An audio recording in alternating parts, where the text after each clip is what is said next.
There's offerings like Sur offering, what they call Sur offering, S-U-R. Those are nice little practices to ask your teacher to teach you because they don't require a lot of practice. But they're little offerings you make in the evening. It's like an incense offering, a food offering for the beings in the bardo. So a lot of times when somebody's passed away, you do this, and there's a little prayer that goes with it. Yeah. Yeah. S-U-R. Sur. Sur. You do it in the evening. You mentioned something about the ashes too that we could do. Yeah. One very nice practice if you have cremated ashes is to make them into tsatsas. So, you know, the tsatsas of little stupas. Yeah, there you go. Well, those are, yeah. There's special kind of tsatsas that are a stupa that they use for cremation ashes. So you would take the ashes and mix them with clay and other substances and put them in these little molds that look like a little mini stupa. And you see these all over Asia. People take them and they put them in the caves and they put them all over these pilgrimage places. The little tsatsas that are ashes of their relatives are all over in the caves, in the holy places. It's a really nice thing to do with somebody's cremated remains, and that helps their consciousness wherever it is in that moment in time. Really helps. How about going into nature? Yeah, sure, if that's what the person wants. That needs to happen within the 49 days, or? Well, it happens after they've been cremated, right? So if for a normal person after 3 days, then they're cremated. The 49-day pujas is still going on, but then during that time they'll prepare the ashes and the tsatsas and they'll put them on the shrine when they do the puja, 49 days, so they all get consecrated by that ceremony. Then after the 49 days, they take those little tsatsas and they distribute them to different places. Yeah. For example, the same 49 days? Is there what? The Sur offering? Yeah, Sur offering is for 49 days, yeah. Why is 49 days? Well, because that is what the texts say, how the average length of time it takes for a person to go through the bardo process and take rebirth. But there's variation, but that's sort of, that covers, it's like you'll get the highest percentage with 49 days. For some people it's going to be earlier than that, and for some people it's going to be much later. Some people are in the bardo for a long time. People who died in a really bad way. People who might have been died through trauma or torture or suicide are in the bardo for a really long time. But 49 days is like the average time, according to the texts. Most people have completed the process before the 49 days. And having those pujas done, it sort of ensures that you complete the process by the 49th day. Okay, but there really is variation. And so what a lot of, in Tibetan culture, they consult with divinations. For example, my husband is consulted regularly. After a person dies, then they do the pujas, then they do another divination. Is there anything else we have to do to help this person? Are they still in the bardo? Is there anything else to do? And sometimes there's other things to do. So. Because I have been reading some of this process, and some of the readings that I have done, they say that we should take a little bit longer in deciding during the bardo, not to really get right away to the first whatever, if you want to say door or whatever. Yeah, that's right. Not to do it that fast. To be careful. Don't just go with the first thing you're drawn to. That's right, because they say when we're in the bardo, we want another body. We want another body. So we'll take the first thing that comes along, but it might be a dog or something, right? So yes, we have to, hopefully we have a little practice so that we've practiced abstaining from our impulses and addictions, right? That we don't just jump for the first thing, right? But what's mostly going to drive that is our karma. It's finally going to be, wow, that's it. I got to go there. And it's going to be with some being that we have a big karma connection with that's ready to ripen in that moment of time. And hopefully it's a human being.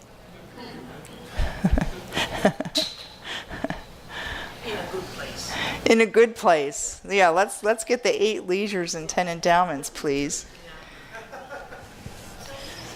So the idea of completing this process the best possible way is to have a precious human rebirth. Yes, a precious human absolutely. Yes. Yeah, especially if we're on the path and we want to stay on the path. Because gods don't have the same advantage as human beings do. They don't have a fully developed subtle body like we do.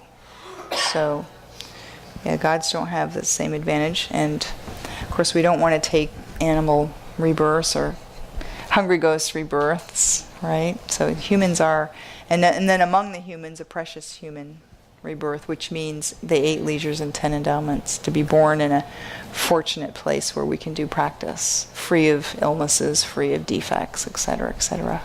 But still they have karma, and they still have to, I don't know how is it in that realm, but assuming that, I've always asked myself, why is it that being a human is the most desirable realm, to pay our debts, pay our karmic debts? Why? Why is it? I'm not sure it's the most desirable realm to pay our karmic debts, but it's the most desirable realm to reach enlightenment. Yes. Yeah.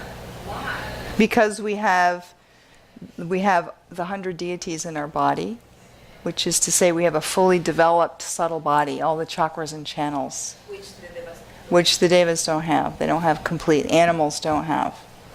Okay, we have the the hardware to become realized. This is the one of the deities that we reside in the Payasarva mantra? Yes. Yes. Yeah. Yeah. This is very interesting because what she's saying, one of the practices we have is what you were calling Amitabha, to pray or to do the practice to get into the Pure Land. That's right. And so sometimes you ask for being like the flower of lotus in spawn in the Pure Land. Yes. But once you are there, you cannot come back as a human being, no? Well, once you become a bodhisattva, you can come back in any realm, but you come back choicefully. You don't come back driven by karma with no choice. You come back by choice because you want to help beings. But once you're in, because I like that practice of it. Yeah. Okay? But seeing myself as a lotus, in that realm, Yeah. that means that I will return to her, to this other world, whatever. I think she's confusing about realms and pure lands. Realms When you were in the Pure Land of Dewa Chen. Yeah. So when you're in that Pure Land, Yeah. can you make a choice to come back to The human realm? If you've reached above the 8th bodhisattva level, yes. And the advantage of being born in a pure land like that is that we get non-stop teachings and practices. We get the perfect chance to practice with, we don't have to work, we don't have mortgages, we don't have health problems, we don't have economic problems, right?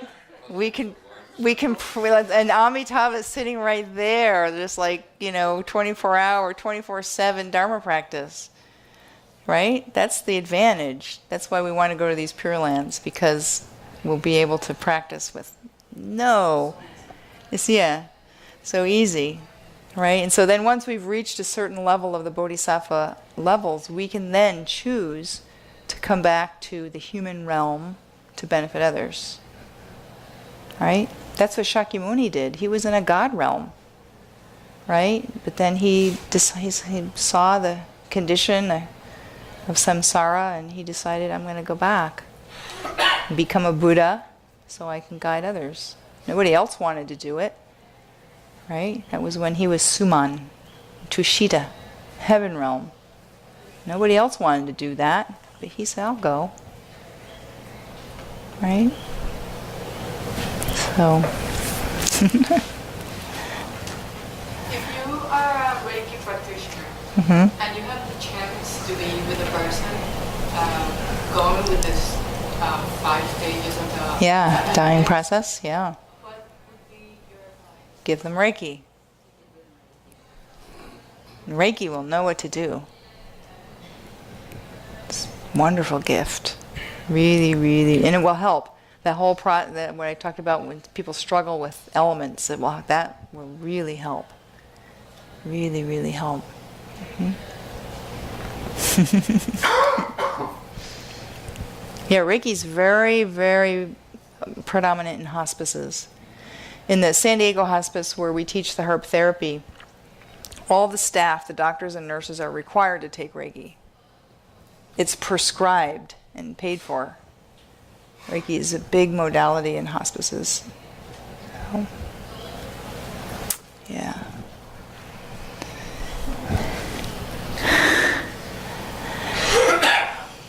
I would like to make this is one of my experiences, very similar to Greg. Alberto. I had the opportunity to help my father in the moment that he expired. And he was at the hospital.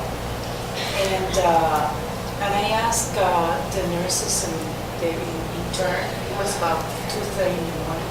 I said, please, my father is going through this process, but allow me to be here at least sometimes after he's expired. So they say, well, we will give you 30 minutes after he expired, we'll give you 30 minutes. So I know by the dishes here about the warmth of the heart. Mm-hmm.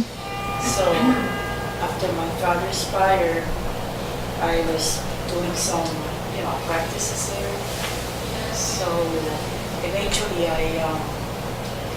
put the hands in here, I was checking the heart, and it was still warm. But there was a moment that it became cold, like the rest of the body. It became cold. So my question would be, is that the moment that the white and the red? It could be. He had stopped breathing. It was after he stopped breathing. Yeah, it could be. Yeah. After 30 minutes of stopping breathing was Yeah. cold. It could be. It could be. So my question was that it was when the white and the red. Yeah. It could be. It generally takes longer. It generally takes a couple days, but it could go more quickly in somebody, especially if he was somebody who was very aware, a very aware person in general. Could be.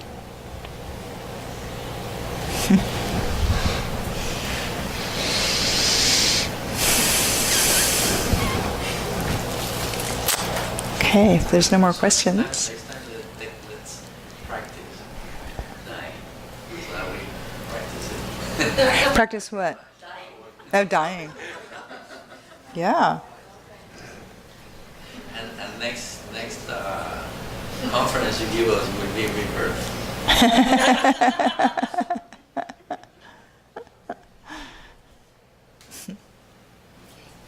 Yeah, dedication prayers and our prayers for the long life of our teachers. That's very important prayers to say. Keep Así our que teachers vamos a with la us. dedicación, que por los méritos de esta virtud pueda alcanzar rápidamente el estado de un Guru Buda y pueda llevar a este estado a todo ser sin excepción.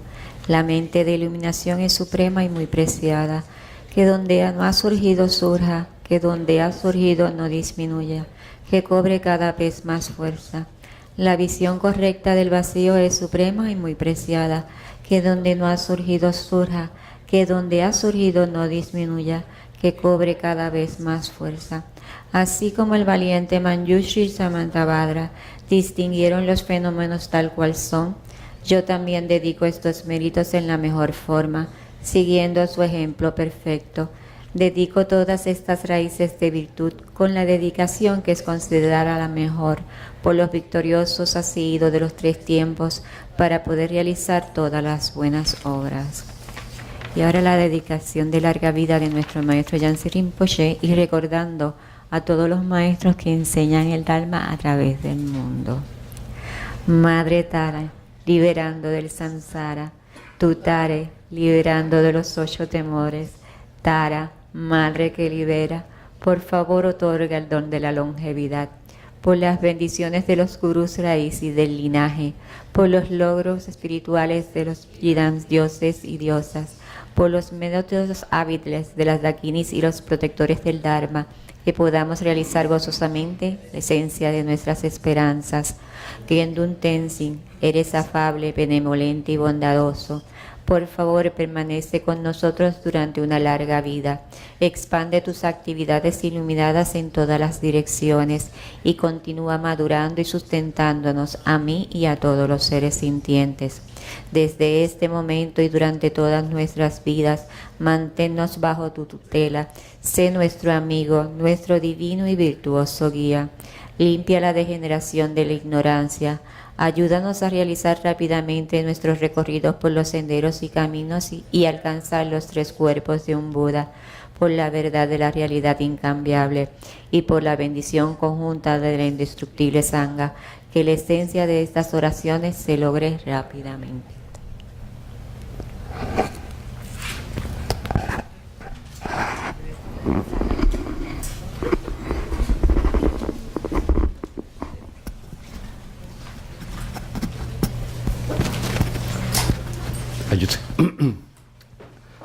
I just want to express on behalf of our community how much we've appreciated your visit.